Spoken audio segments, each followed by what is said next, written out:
Good afternoon. It's good to see everybody today and the sunshine today, so that's a good thing. So I want to call to order the Nashville MTA Board Meeting. And first on our agenda is a roll call. Jessica Dolphin. Present. Mary Griffin. Here. Janet Miller. Present. Gail Carr-Williams, present. Walt And Searcy, Mr. present. Walter Searcy, yes, yes. Hey, we're all here. Yeah, and you switch sides on me, so go look one side to the other. Next on the agenda is the approval of the February 24th, 2022 MTA Board minutes.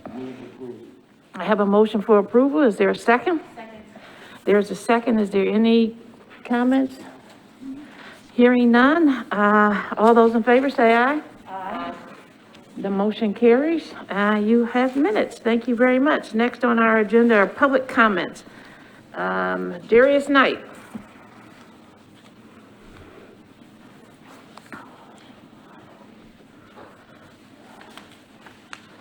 Good afternoon, Mr. Knight. Good afternoon, everybody. Okay. Good afternoon, everybody. My comments are going to go in the direction of the 700 buses and the 60-foot navies. This week I have reported multiple 700 buses with seat inserts missing, exposed screws. And this seems to be a repeated issue for all of the 700 vehicles. I'm asking this board to please ask staff to correct this problem. I'll just make this very clear. There's been some customers who claim, now I'm gonna say claim because I don't know if it's fact or false, but they claim that their clothes have been torn by the screws on the bus because of those exposed screws. And they were told by customer service that WeGo is not responsible for that. So just for the respect of your customers, please correct that issue. The other issue is gonna go in the direction of making sure that you're keeping your new fleet of buses that came in 2017 all the way up forward to keep them in a good working condition.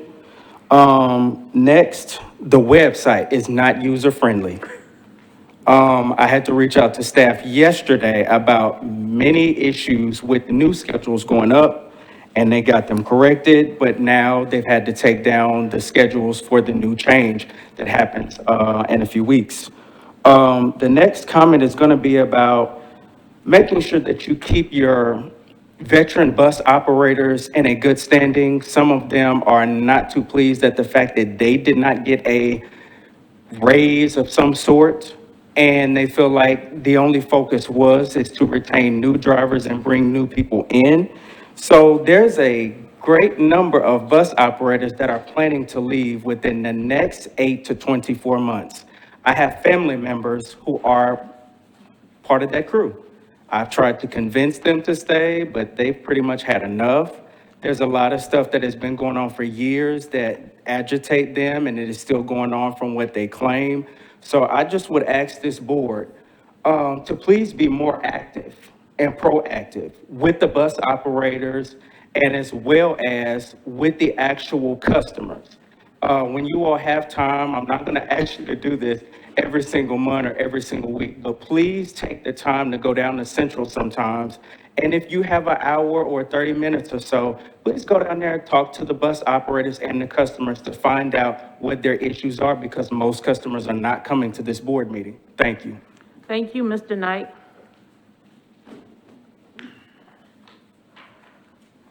I don't have any other requests for public comments. Are there any more requests for public comments? Any other requests? Hearing none, that will close the public comment section of our agenda today. Thank you very much. I do want to welcome a visitor we have with us today. Mr. Searcy's son-in-law, Chris, is visiting us from Brooklyn, New York. It's awfully nice to have you here, and it's an honor to have you. And of course, I think in being a resident of Brooklyn, you know a lot about public transit, so. Thank you. Thank you for bringing him, Mr. Searcy. I'll bill you later. Okay, no problem. Good enough, good enough. Okay, speaking of Mr. Searcy, You're up. I'm up, which means that Ed Oliphant is up. And we certainly welcome our CFO to the mic so he can give us our monthly financial report as compared to budget. Thank you very much. On pages 6 through 8, we have the report through January, the first 7 months of the fiscal year. I did put in a brief narrative to cover two items. Again, I'm going to continue to bring this to the board's attention I would give you bad news too, but this is still good news. I mean, revenues are still tracking out at about 77% of pre-COVID. We had originally budgeted thinking it would be about 57 to 60%. So we continue to maintain that. I wish it would go up, obviously, but we are maintaining it. And then the other item is just a refresher for you. As you recall, back in COVID times, we did a rent abatement with both Dunkin' Donuts and Premier Parking. Specifically about Premier Parking, we had done a 50-50 split of whatever revenues they did get. It drastically reduced our revenues, obviously. The contract calls for about $93,000 a month, and we're probably doing 35 to 40 on a 50-50 split. What I wanted to bring to your attention is, I'm happy to say, Premier is going to go ahead and adjust that up to a 75-25 split for us, and then they're going to be submitting to me a recommendation on how to get back to full contract based on revenues. So I'm anxiously awaiting to see that, but it is getting better, especially during special events. The garage is full, so things are starting to come back. But and then the only other thing is on page 8, you have the aging of accounts receivable and payables at the bottom. And RTA, for transparency's sake, owed MTA about $248,000, and MTA owed RTA about $16,000 for fares collected and revenue sharing. So unless there's any questions, that will conclude my report on the financials. First of all, are there any questions from the left? RTA, how's the passenger ridership from the outlying county? It's still, we were as high as being off 82%, something like that. Well, actually, as high as 90%. We're at about the 78 to 80%. So it has off still, yeah. It has still not come back yet. So we're working on that. Sure. And what do you think the likelihood is of Premier coming back with a forward-looking proposal to be any different from one that you've already contemplated? They seem very optimistic. Of course, they were optimistic that they'd already be back to full contract, but that hasn't happened.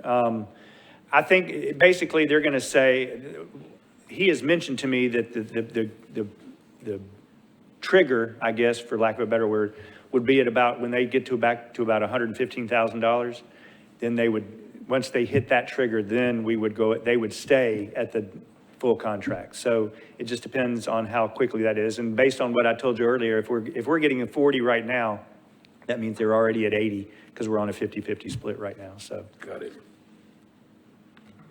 Okay. Thank you, sir. yes, sir. All right.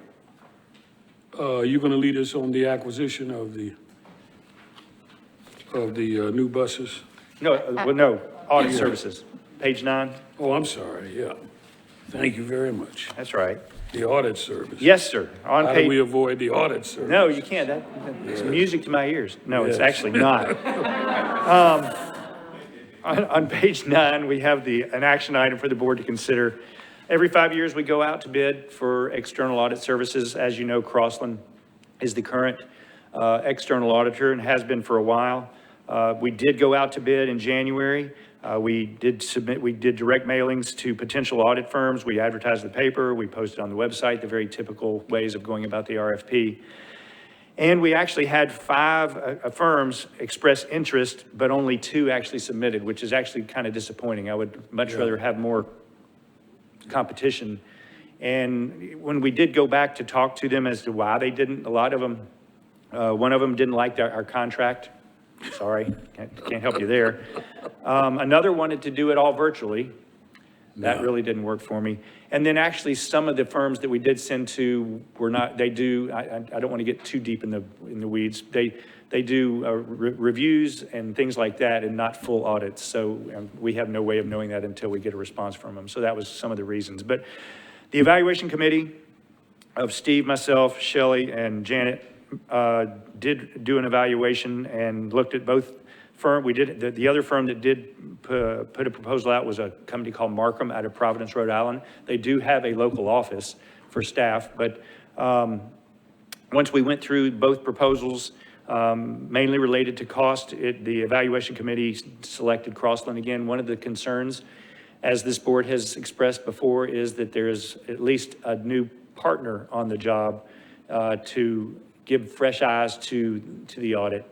And Crossland has done a very good job. They have 5 principals that can be on the audit and have adequately rotated them. So we felt good about that. So basically, the evaluation committee wants to recommend to move back to Crossland for a 5-year contract with an amount not to exceed $262,000 over the 5 years.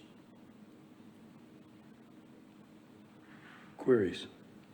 I have a question. Do we use an RFI process where before we go through the contracting process that we do oral presentations, for example, and do a thorough analysis of what's out there? Because I know a lot of companies have trouble finding out about government contracts, but I believe the state has a similar sort of experience with Right. getting enough robust people. So if you could speak just briefly to that. We have done RFIs before. I don't believe for audit services because we do the direct mailings to most of the firms in town and advertise abroad. We do it in transportation magazines as well.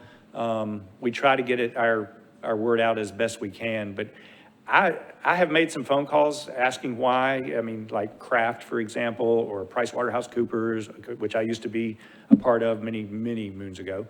But, and they just have their fill. They're having staffing issues as well and didn't feel like they were going to be able to fulfill the job, which we're even experiencing that with Crossland as well. Because they also do the pension plan audit, and we're delayed on that just because they don't have the staffing. So that was a lot of the reason too. Thank you very much. You're welcome. Well, then the obvious question is, if they had staffing problems with the pension audit. Oh, I don't think, no, they were good this year. We finished the audit that was presented to you, 2 meetings ago, I believe. We didn't have any issues.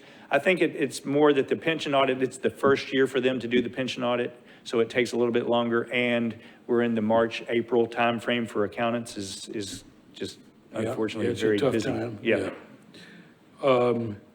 Now, did Thomason Financial Resources, Oh, did they give a bid? I'm sorry, I apologize. I meant to mention that. The bid that Crossland submitted did include Thomason Financial, which is a DBE, woman-owned business that will make up 15% of this contract.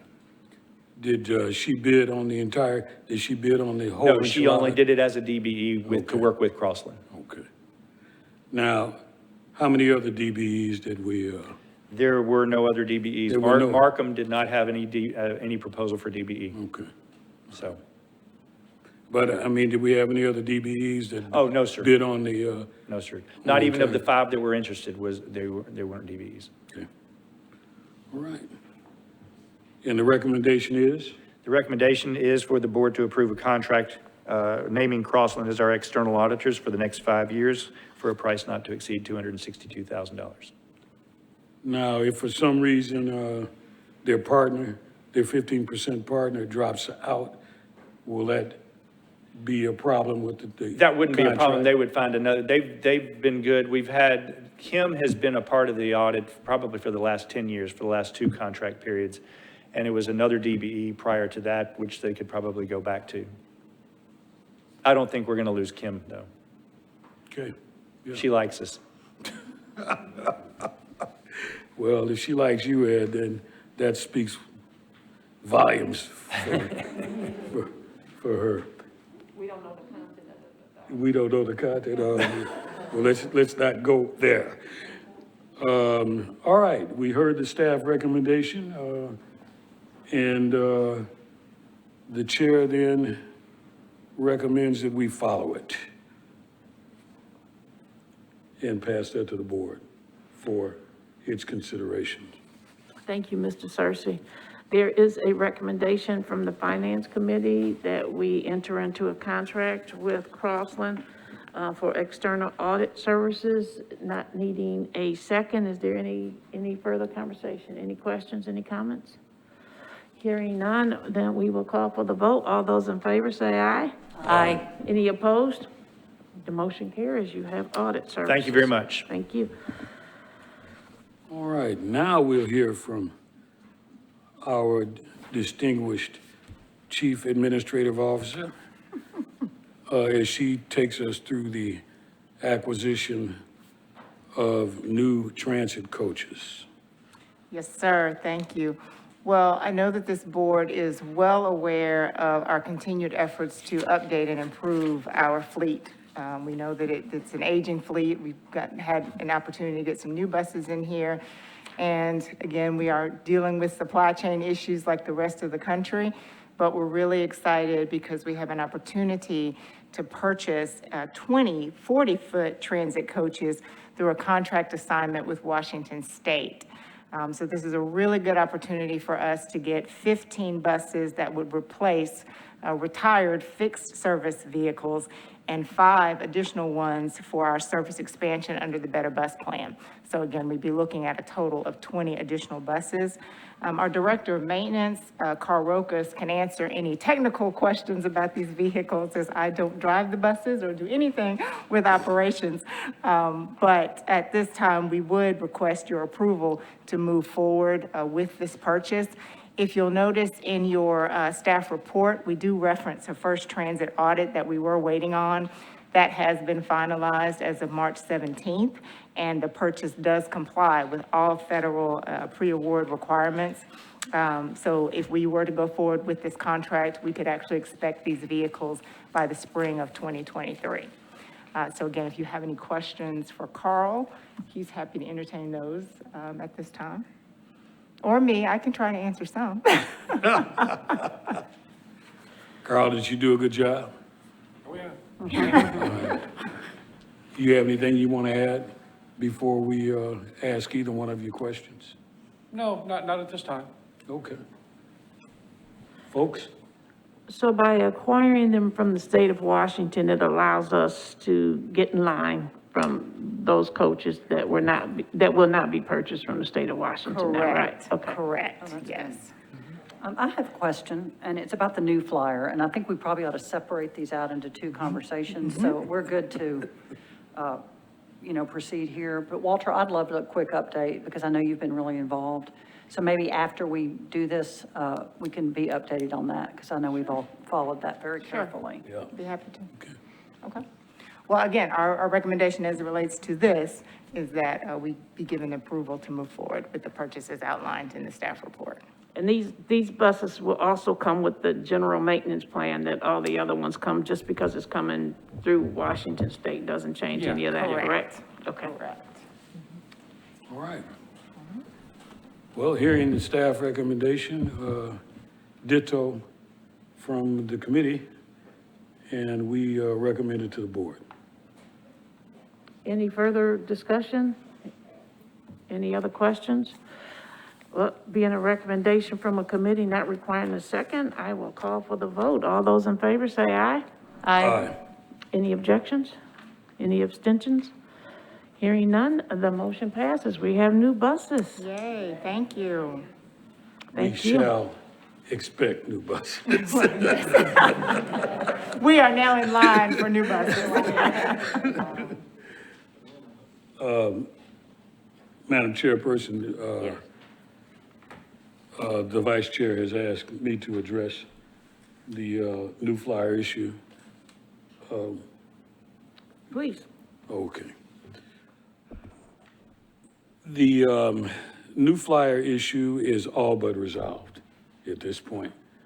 As a matter of fact, I believe when the CEO returns, he will have a recommendation regarding how we go forward on that. And since I don't want to anticipate what that recommendation will be. I'll just simply say that off the record, I'll give you, some additional information, but, that's. Margaret didn't like that one bit, Walter. Everything that can be recorded as a meeting, but we ain't gonna meet. We're just gonna have a discussion. All right. But what I will add to this conversation, Janet, is that, having had a conversation with Steve, that it will more than likely be on our April, agenda, and we'll have some discussions about that. But that Steve, well, in his absence today, he did share with me that he felt very comfortable that we were in a very good place to go back to New Flyer. And That's all I need, but Walter, I always love having conversations with you, so anytime you want to. Indeed. okay, so, what's our next agenda? Castaway, they play. I think Andy is up next. Yeah. Okay. All right, thank you, Chair. All right, so if you open up your packets to pages 12 through 16 for the operations dashboard for the month of January, just a couple of things. I did provide a narrative there to kind of give a quick highlights, but a couple of things I'll bring to your attention just as I kind of like to review these things with you. Ridership does to continue to increase. We're about at 58% of pre-pandemic levels. I do consider this pretty good because as we continue to see the growth, you guys may have remembered on January 6th through that weekend, we had some pretty nasty snow, which we had to have some service reductions due to the weather. So ridership continues to grow even though we had some of those weather impacts. Those impacts also kind of did impact our trip completion and our on-time performance, and you'll note those there for the month of January as well. One thing I do want to kind of highlight is our road call, miles between road calls, and the improvements we're seeing there. In January, we had about 82 road calls, and we drove about 715,000 miles. And comparing this to pre-pandemic, we're seeing good improvements there. And some of the things that we're seeing there is just we're updating our preventative maintenance checklists in terms of which vehicles are getting attention, because each vehicle has its own category of defects and instruments that we need to look at. In terms of that, we'll be coming back to you with a better, more in-depth description and report on maintenance defects and what we're doing to kind of work on improvements in the maintenance program. But I thought it was a good thing to make note of. And other than that, I think those are the points I wanted to make. I'm here to answer any questions if there are any.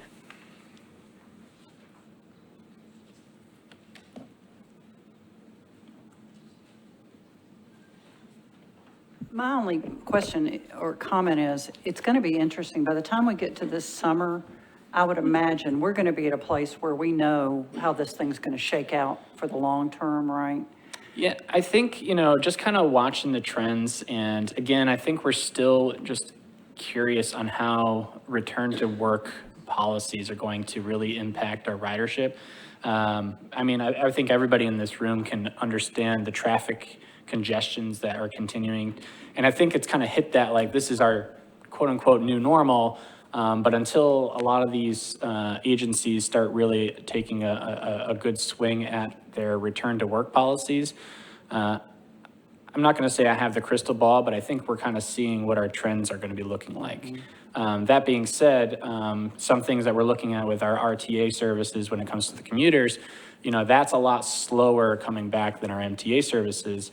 But if you look at our We Go Star Train, that has come back pretty nicely. But I think also it contributes to our special events, concerts, and that kind of stuff that's coming back to the swing of things. So I think that's the type of stuff we're going to be watching out for as we continue to see ridership improve and increase. I work for a big international company, and I think what you see at my company is what many, many companies are doing, which is letting people work from home a couple days a week.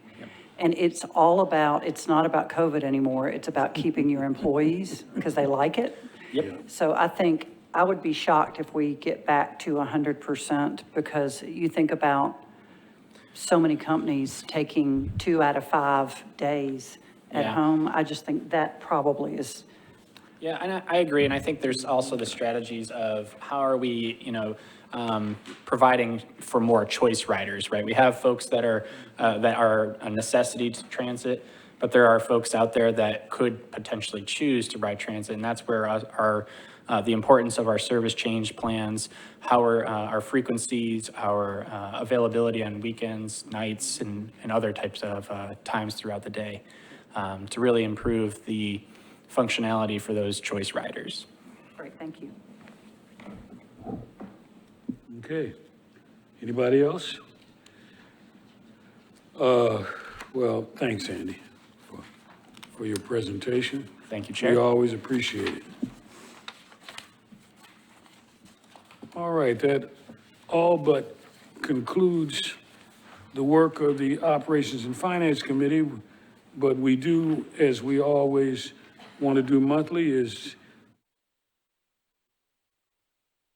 Procurement's projects list.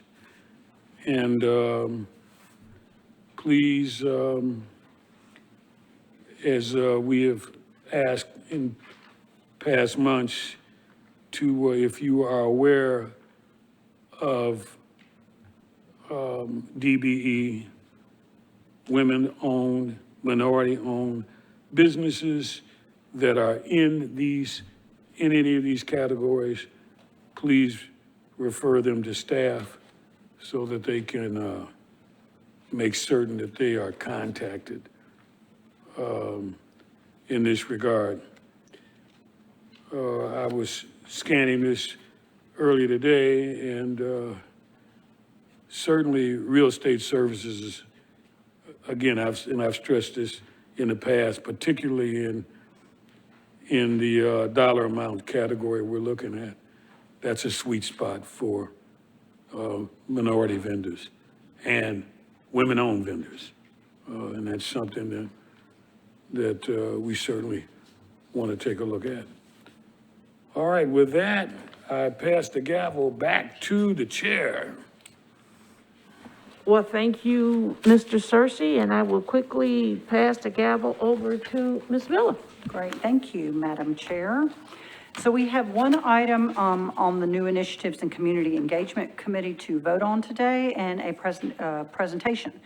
So first up, we have Rita, lovely Rita, who is going to talk to us about the Clarksville, Pike, Greater St. John Missionary Baptist Church lease agreement. So I will hand it to you, Miss Rita. Thank you. Is that where we cue the Beatles song or something? Yes, I know, lovely Rita. That's where I got it. Thank you.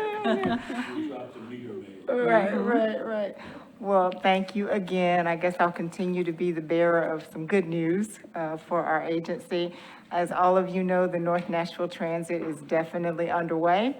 We continue to be excited about that. And as we discussed early in the project, there were some opportunities to do some complementary work on the opposite side of the street from the site. It's actually property owned by the Greater St. John Missionary Baptist Church. Trey Walker and I have spent a lot of time with church leadership. They've been absolutely wonderful to work with. And Bradley's firm, Richard Warren, as well as our own, Miss Margaret Bim, have just been phenomenal in helping us finalize this lease agreement. And I actually have Janad Odebeko here with Bradley, who's going to walk through some of those terms. I know you have it in your packet, but he'll just walk through them with you to see if you have any questions. And then we'll go from there. Great.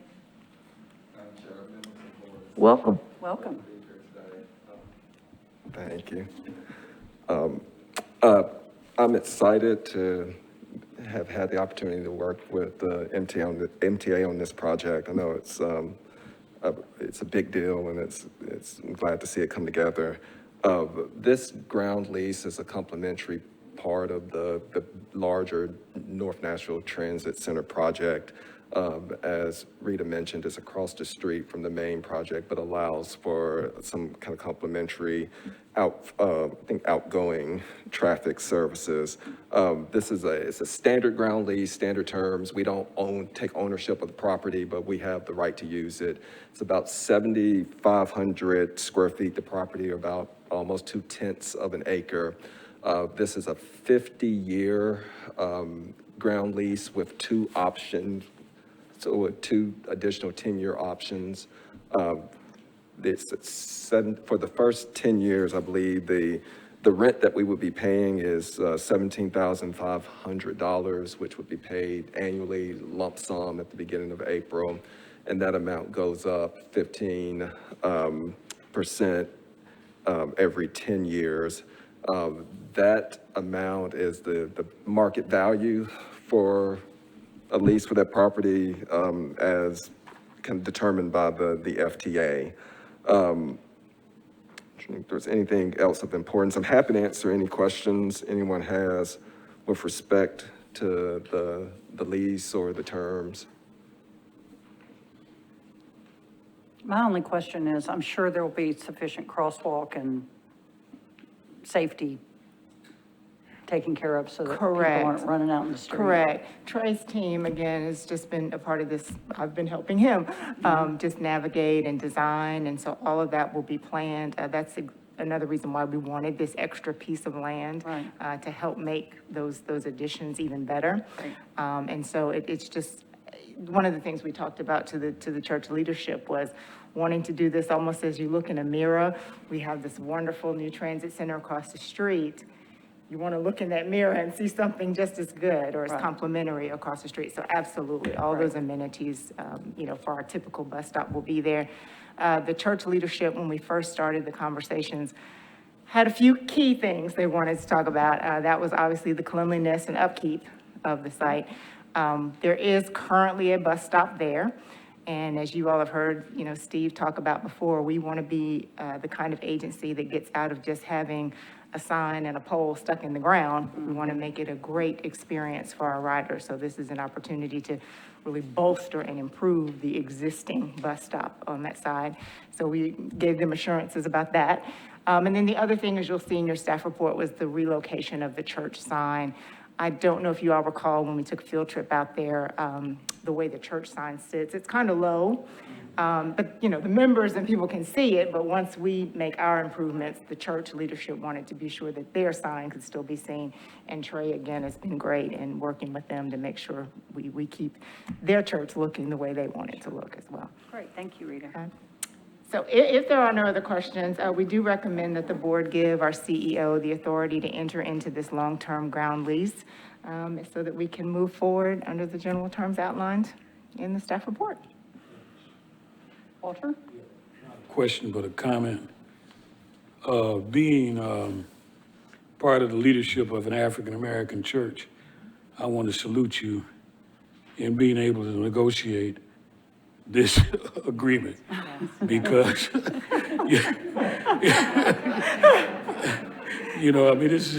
this is almost a miracle. Well, this is why I have to say the church leadership was absolutely wonderful. Yeah. I mean, they were really just inviting. They actually, not just for the ground lease negotiations, but allowed us to come into their church to have community meetings about the transit center.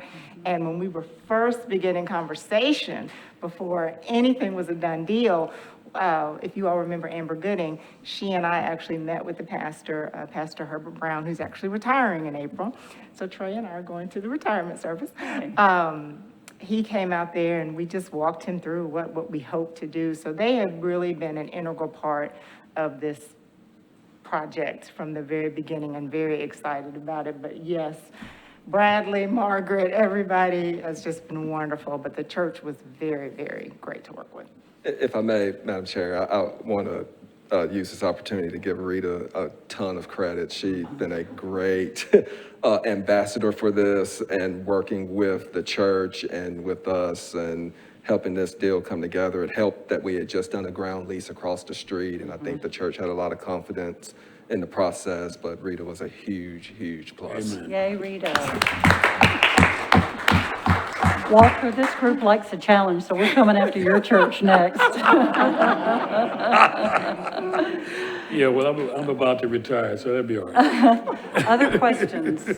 Well, I will say this about this. This is great that it has come to this. I went to a lot of the community meetings at the church, and Pastor Brown was amazing, and the church community was great. And I think that this just enhances our relationship in the Nashville community. And I'm excited that it worked out. And Trey, I'm excited to see how the designs work on how we create this cross the street kind of opportunity for our community to access our North Nashville Transit Center. So I think it's just a win-win for Nashville, and I'm just really excited, and Rita's so proud of your leadership and grateful for it, so thank you. Thank you. Any other questions, comments? So if there are no other, then the committee will recommend to the board that we give the chief executive officer the authority to enter into the lease agreement as presented with Greater St. John Missionary Baptist Church. Thank you so much, Ms. Miller. There is a recommendation from a committee not requiring a second. Is there any further discussion? Hearing no further discussion, I will call for the vote. All those in favor say aye. Aye. Any opposed? Any abstentions? We have a ground lease. Thank you. Good job, everyone. Thank you for coming today. Great, Appreciate thank it you very so much. Okay, continuing on, we have one other item under the NICE committee, and that is a discussion led by Justin Cole, who is our senior transit planter, golly, my brain. You don't one look of those like a that- I do like the planter. garden. I do like the garden. About He's gonna improving- plant signs into the know, ground, so I he is know. sort of a planter. I'm still upset. I missed the field trip. I never get to go on field trips, and y'all went when I was 6, so welcome.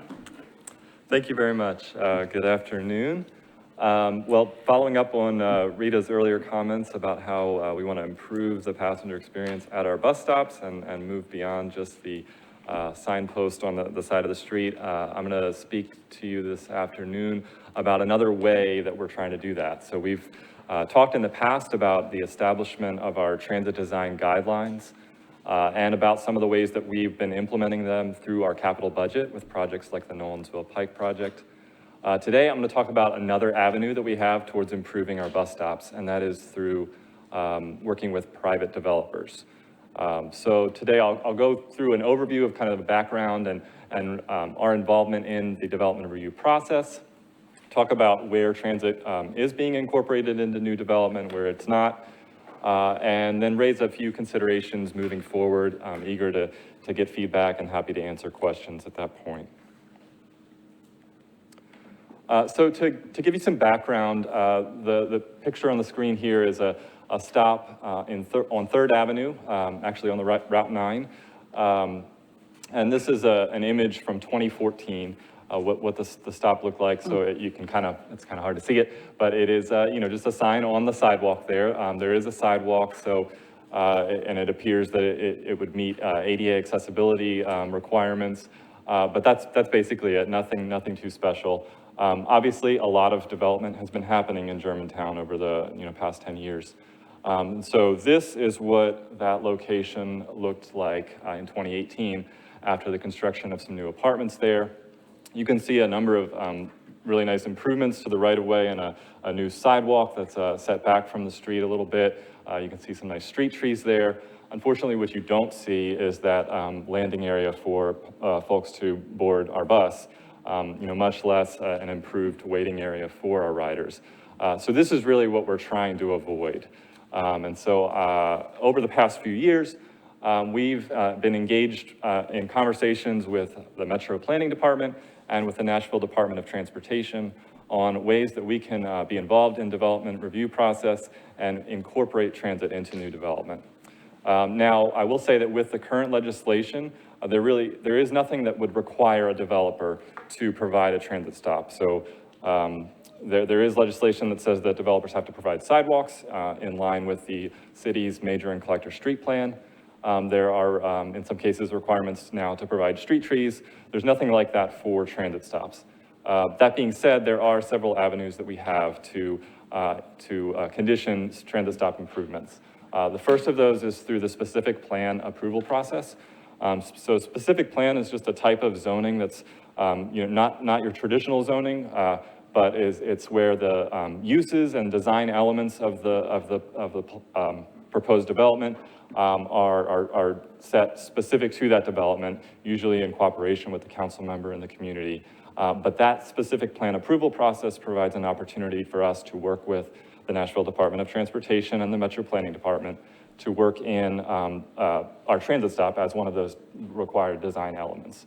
The other opportunity is traffic impact studies. Any development of a certain scale is required to complete a traffic impact study, and part of that is to look at mitigation measures for the traffic that a development would add, which can include transit stop improvements. So we've been working closely with the development group at NDOT to try and make sure that developers are incorporating transit stop improvements as one of those mitigation measures. So the gaps that still exist are any of those smaller size projects that aren't going to require a traffic impact study and are coming in on existing zoning. And so I'll share a little bit more about that in a bit. So this map is essentially all of the transit stops, existing or future stops that we have conditioned with new development over the past few years. So there's over 60 stops on this map. You'll see most of them are blue, as representing that they are still in the planning phases, but many are under construction. A handful have now been completed. And then, occasionally some of these won't move forward. So I don't necessarily expect all of the blue dots on the screen to move forward as proposed, but that's kind of where we're at over the past, 3 years. Most of these were conditioned, again, during that SP approval process, some during traffic impact studies. The vast majority of these don't have any sort of shelter currently. A few of them do have a shelter currently, but they're still going to get other upgrades. Again, we're striving towards meeting the standards that we laid out in our transit design guidelines. And so that includes, full passenger waiting area so that people, when they're exiting the bus on rear doors, they're not, stepping off the bus into a grass patch or into a tree or something like that. So it really is a holistic look at the transit stop, and we're making sure that it meets those guidelines. So again, most of those stops currently still in that planning phase, but we are starting to see some of these stops that we conditioned, 2 or 3 years ago, now entering into construction, and some of them are being completed. The majority of these stops don't have a lot of ridership. So in our design guidelines, we set a threshold of 25 boardings, at which that's where we would add a shelter, and that's where we're prioritizing our efforts right now with the shelter program.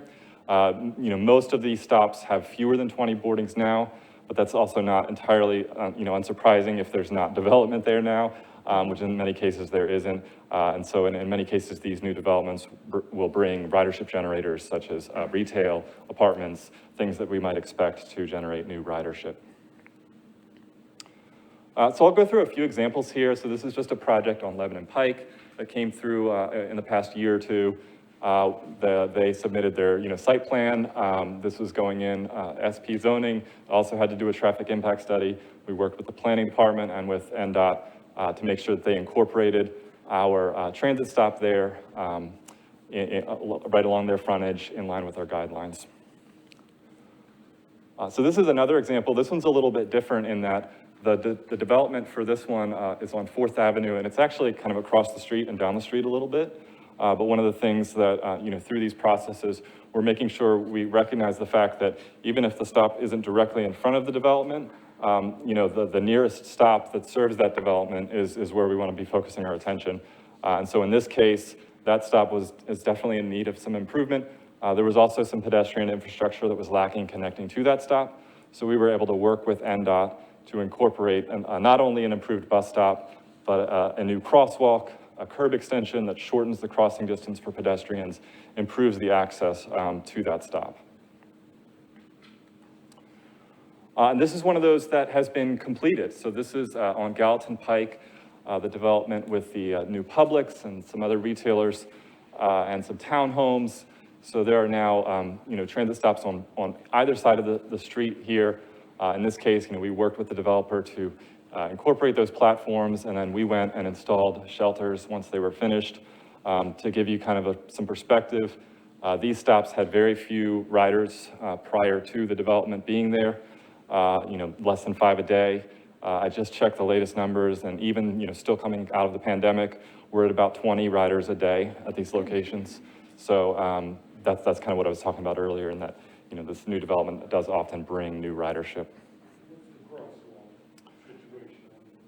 Yeah, so in this case, we were integrated with a new signal that went in at Greenwood. And so our stops are right just far side of the crosswalks at that new intersection. And then this one is at 4th and Chestnut. And this is one where we actually, something that I think we hope to do more and more of in the future. We actually, required the transit stop improvement, but also the developer provided the shelter. And so they provided the shelter, we installed it. And so this is a mixed-use development in the Chestnut Hill, Wedgewood, Houston area. And this one just was installed within the past year. And so now to some of those gaps. So this is a smaller project, some townhomes that went in a few years back. And unfortunately, there was just really no avenue for us to work that in there. And so, while there is a new sidewalk there, we weren't able to get the transit stop incorporated here. So that's just something we're gonna have to be aware of moving forward and look for other avenues to make those improvements. So considerations moving forward. One of the things that we've been thinking about a lot with this, I showed that chart of the ridership at the stops, and the map of 65 stops just over the past 3 years that we've conditioned for improvement. So there's an immense opportunity for us to expand, improve our stops, but also to expand the sheltered stops, offer shelters at a lot more stops. Of course, the other side of that is the long-term maintenance and replacement needs. So trying to balance how we do that. Of course, in our regular shelter program, we're prioritizing stops over 25 boardings a day. Not all of these stops will probably meet that threshold, but at the same time, as I mentioned, we want to be considering what the development is providing and what ridership might be generated from that development. So we're really trying to think through, when do we require a shelter, or when do we just require all the other improvements that would facilitate the future addition of a shelter, should it warrant that. The other thing we want to be considerate of is the equity of shelter distribution across the city. If we're going to be adding a large number of shelters through this new development, we want to make sure that through our capital program, we're overall distributing these shelters in an equitable manner. And then inspections and enforcement. So there was a lot of those blue dots. And as over the course of the next few years, those enter into construction, it requires quite a bit of coordination for staff. And really, more of it falls probably on NDOT in that these are developments that NDOT's going to be out there inspecting, making sure the sidewalk meets their requirements. We want to make sure that we're working with them to ensure that the bus stops meet our requirements. And so that not only are we getting these upgrades, but we're getting them, the way we want them to be in line with our design guidelines. And then again, just those ongoing gaps. These gaps do still exist. We will still see new development where we might just not have an avenue in order to get the transit stops incorporated based on the current legislation. So that's all I have. I'm happy to answer any questions or So any feedback. interesting. Gail, did you have a? Yeah, I do have a few questions. Are you finding the developers to spend time with you to sort of listen to what it is that we're trying to accomplish with the shelters?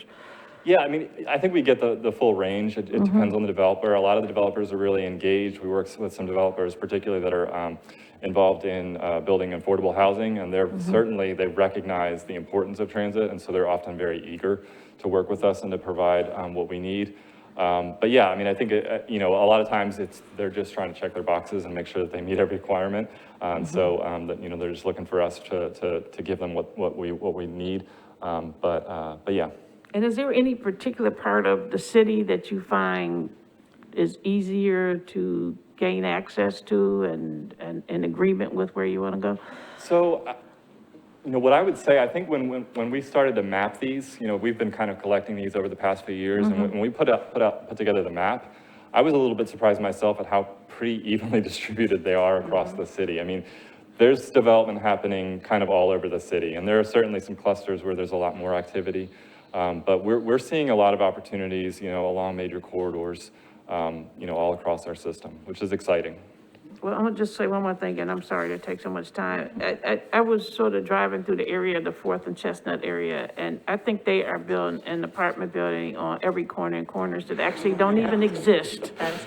Which I discovered why when you need repairs at home, you can't get them. But all that being said, so, it's true, right? It's just like everywhere, they just, I can't even figure out how to drive through the streets. Everything looks so very different. So I was wondering, is there some group of developers like in that concentrated area that maybe you could have a general meeting with to sort of talk about, and not just talk about that, but talk about when they give out the benefits for people to come, live in their apartments? How does bus passes work in something like that? Because it seems very concentrated, more in that area than all the other areas that are also building. Yes, that's the other, I think that's a great idea, a great thought, for sure. That's a great idea, Gail. Other questions? I have some, Jessica? if that's okay? Yeah. Great. So can you explain to me, are these codified in any way through council for the SP and the TIS for the developers? Or you just like luck of the draw, someone in planning happens to see that it's along a transit corridor and calls you? So we're actually engaged in the process. So we're another reviewer whenever planning gets these submittals for the rezonings. And so we're on the monthly calls and we are able to review everyone. And when we find one that lines up with a transit corridor where we want to see an improvement, we work with them to add that condition. And then, with SPs, it's written into the legislation for that, the zoning for that property. So For all properties or properties along for high just that capacity property corridors? of that development. So basically with specific zoning, instead of meeting the zoning requirements of a district or of a general area, you are basically writing in the specific requirements for that development. So it's got to have this setback, it's got to have,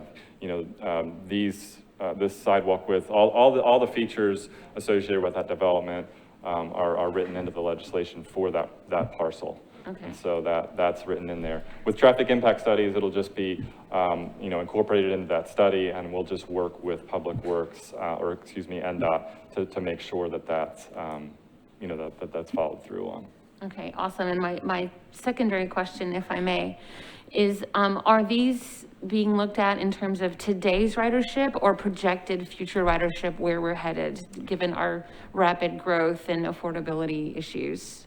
Yeah, no, it's definitely something that we are trying to anticipate what the ridership is going to be. We definitely don't want to, we don't want to discount where we're going to see that growth. And so, I think that stop on Gallatin in front of the new grocery store, that development is a great example. Certainly if we had just looked at that stop, prior to the development, we would not have said, put a shelter here, but we knew that we were going to see some demand. And particularly as this was wrapping up, we were looking at pandemic ridership trends and seeing that where we were seeing the least decline in ridership was often near grocery stores.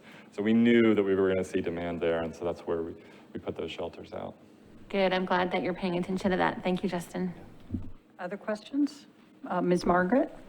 I know I don't usually speak up, but Justin, Rita and I were just talking, and I'm not sure about what we are doing like legally and what we could do to be more proactive and how this is working. So I'd just love to get together with you and that would be great. talk about what regs are already in place, what ordinances are in place, because I really like what you're doing here and see an opportunity for us to be involved.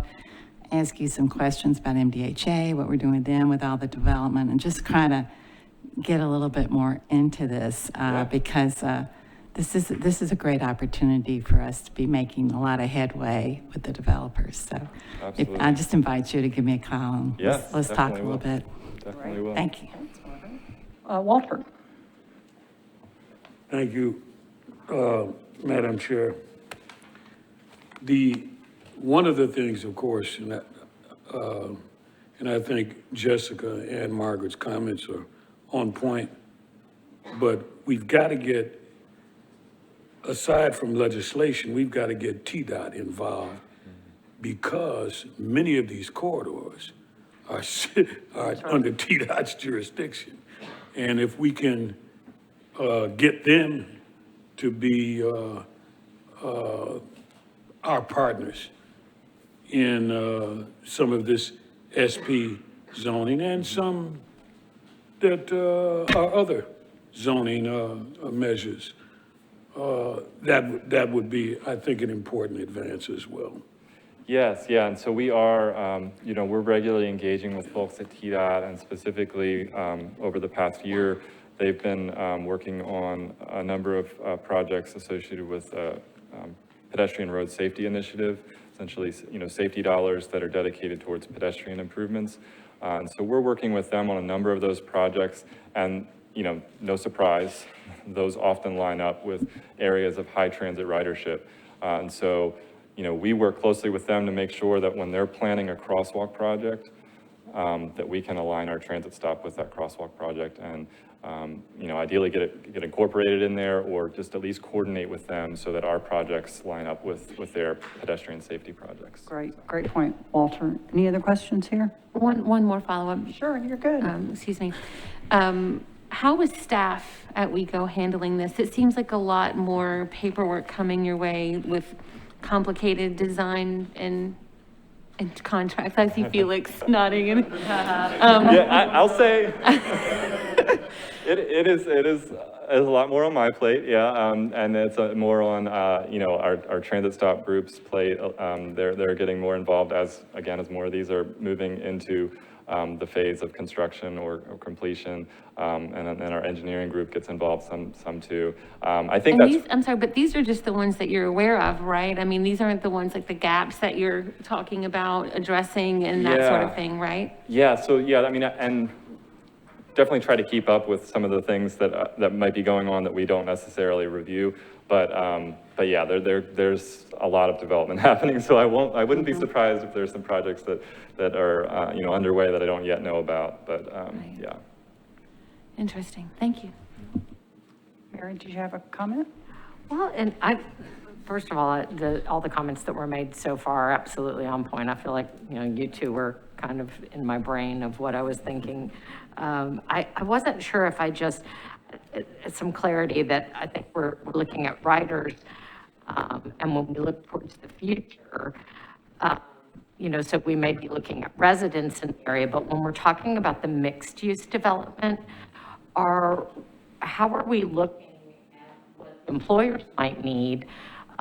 You know, because again, there's an issue, can't get people, you know, into jobs, and especially at the levels of retail. My child is in retail, and they just can't keep people at any place that she's worked. So how, if we're able to say, for example, the Starbucks is going to go into that mixed use development, are we able to work with the employers to say, this is an option for you to be able to bring in more employees? And that might just be, you know, out past what we're doing right now, but if you have any thoughts, I would like to hear that. Yeah, no, definitely. You know, oftentimes the developer, you know, is not, sometimes they're directly working with, you know, who's going to eventually be a tenant there, but sometimes they're sort of, you know, separate and distinct. But yeah, we definitely are communicating with the developers on what we need, and also, you know, trying to, you know, make the case essentially that this is going to be a benefit for their development overall. And then I know that Rick, you know, in his work to expand,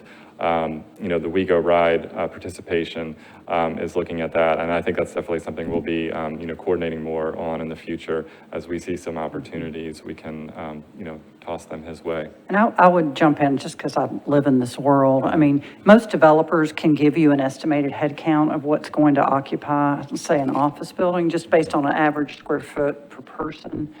And the other thing I would add is, these developers want these developments to be successful, and many of them are targeting these young 20-somethings that are moving to town, and transit matters to them. So I would think, now, of course, there are some, you know, bad developers who are like just nickel and dime and everything, but many of them are going to say, this is a feature I sell for my multifamily because there's 100 of them going up around town. So I think that is a good thing And it's a win-win for the developer, right? Because they've got a new feature that can help them attract their customer. So I just think it's win-win all the way around, so. And if I could just piggyback off that, I'm really glad you said that. As Justin and Felix know, probably in the last 3 or 4 months, we've actually had 3 developers reach out to us. And we're talking about exactly what you said. They're seeing the benefit of transit. So yes, there are a lot out there that we might not know about, and how do we keep our hand on the pulse of that? But I think it's really encouraging that now these developers are starting to reach out to us and say, hey, how can we partner with you? So it is happening. That's great. Other questions, comments? Great discussion, great presentation. Isn't it interesting? Well, I have one last question. How much does it cost? So if I'm a developer and I'm going to pay for this, how much am I going to be out? So I think it varies. I mean, oftentimes, when we're going in and building a stop, kind of starting from scratch, it's a construction project for us. When they're already building the entire site, Sure. it's often relatively simple for them to add in like the concrete work And the shelter. that would require, that would meet the requirements for the stop. And then the shelters, Trey, maybe you can help me. They run 10,000. Yeah. I was going to guess $10,000. Yeah, about that. Boy, that's an easy investment for to have an asset that's so. 500 square feet of added sidewalk and 7,500 shelter. Yeah, money well spent. Right, that's right. Great, thank you. One last comment. I keep passing these and they're beautiful. The design on these, they appear to be not just beautiful, but functional, because we all know we have a lot of rain here. And I like the way the curve of the roof and all of that. And I just want you to know that I'm noting that. And I think that's wonderful work on you all's part. Thank you. And that Green Hills Transit Center is so cool, all that purple, it's so great. So Very exciting. Very exciting. thank you so much for the presentation. It was Thank you. super interesting. So, okay, Madam Chair, I will hand it back to you. That concludes the NICE committee. Well, thank you, Ms. Miller. Well, good work from you and Mr. Searcy today. Lots of good stuff. So thank you very much. Well, as we know, our leader, our CEO, Steve Bland, is away today on a well-deserved time off. So I am going to give his report for him. Yeah, it's front page. Good, very good, very good. So we miss him, but pleased that he is getting that kind of care. So Steve's report. We hope you all can join us at 11 o'clock on Thursday, March 31st for the ribbon cutting of the North Nashville Transit adjacent to Hillsborough High School. So Mayor Cooper, Councilmember Polly, Metro Schools Director Battle, and many others will join us to celebrate the opening of the facility.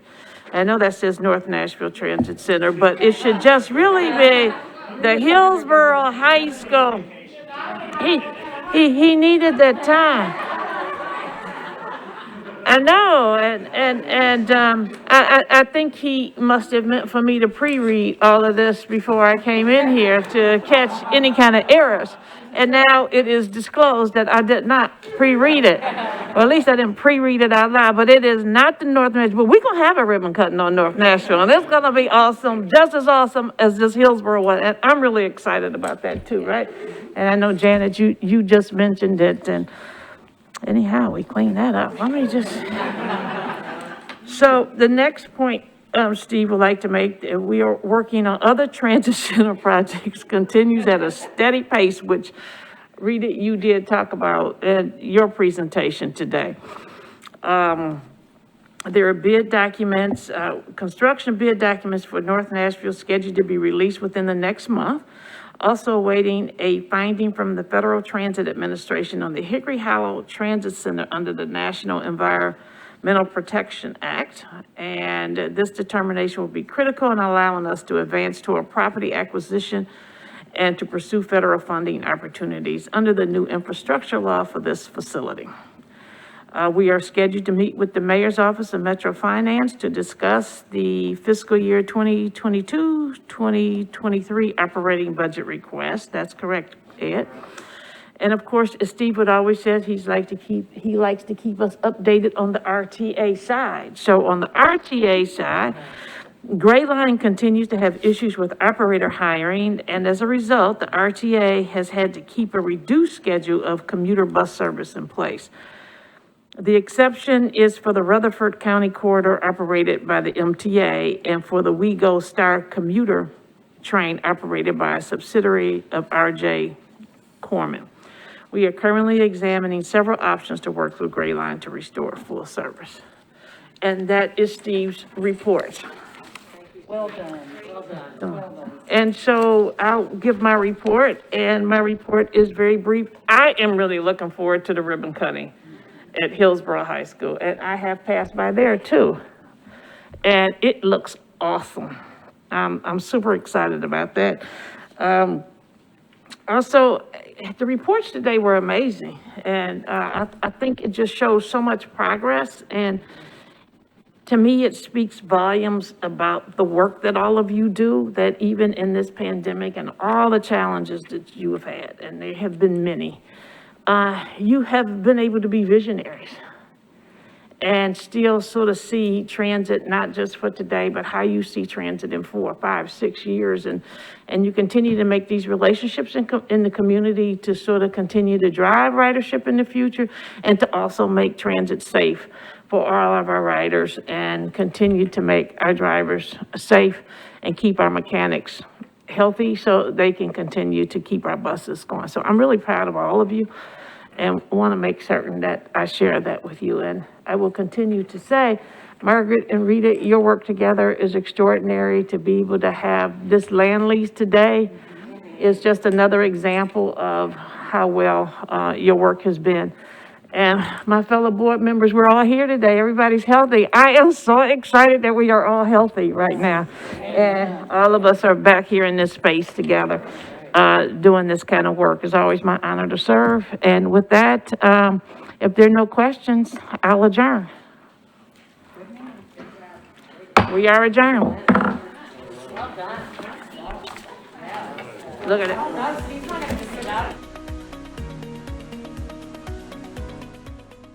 This has been a service of the Metro Nashville Network.